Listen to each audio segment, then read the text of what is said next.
Hello दोस्तों, जय श्री राम सभी को।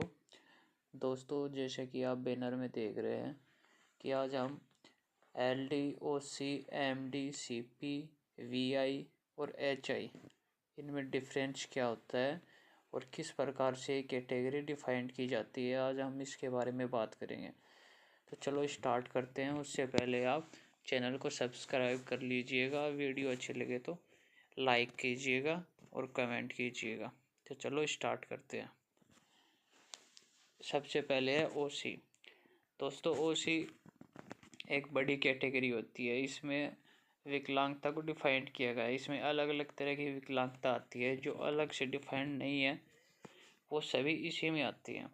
जैसे कि बोथ आर्म्स हो गया, वन लेग वन आर्म्स हो गया, यानी कि किसी बंदे को अलग अलग तरह की विकलांगता है जो दी गई कैटेगरीज में नहीं आती है। इसके बाद आते हैं MD, जिसकी फुल फॉर्म होती है मस्कुलर डिस्ट्रोफी। ये मांसपेशियों से जुड़े आनुवंशिक विकारों का एक समूह है जिसके कारण मांसपेशियों में कमजोरी और मांसपेशियों का क्षय होता है, यानी कि मसल्स में पावर नहीं होती। यह एक प्रगतिशील स्थिति है, अर्थात समय के साथ यह बढ़ती जाती है। बहुत से लोग होते हैं जिसके मसल्स में पावर नहीं होती, जिसकी वजह से वो किसी काम को करने में कठिनाई महसूस करते हैं, तो वो इस कैटेगरी में आ जाएंगे। आगे चलते हैं। फिर आता है LD, जिसकी फुल फॉर्म होती है लोकोमोटर डिसेबिलिटी। यह चलने से संबंधित विकलांगता है, यानी कि मुख्यतः एक जगह से दूसरी जगह जाने की दिक्कत है। जो पैरों की विकलांगता को दर्शाता है वो इस श्रेणी में आएगी।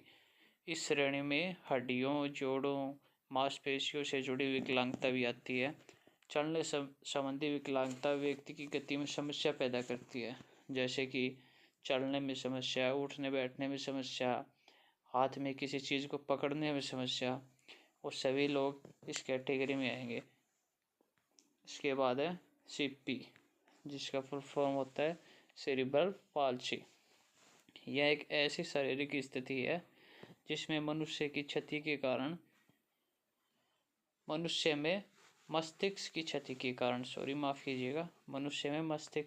के कारण मांसपेशियों का समन्वय बिगड़ जाता है, यानी कि उनमें बैलेंस नहीं रहता है और शरीर पैरालाइज हो जाता है। यह बच्चे के जन्म के समय या उससे पहले होती है। यह एक प्रगतिशील विकार है, अर्थात यह समय के साथ बढ़ता नहीं है।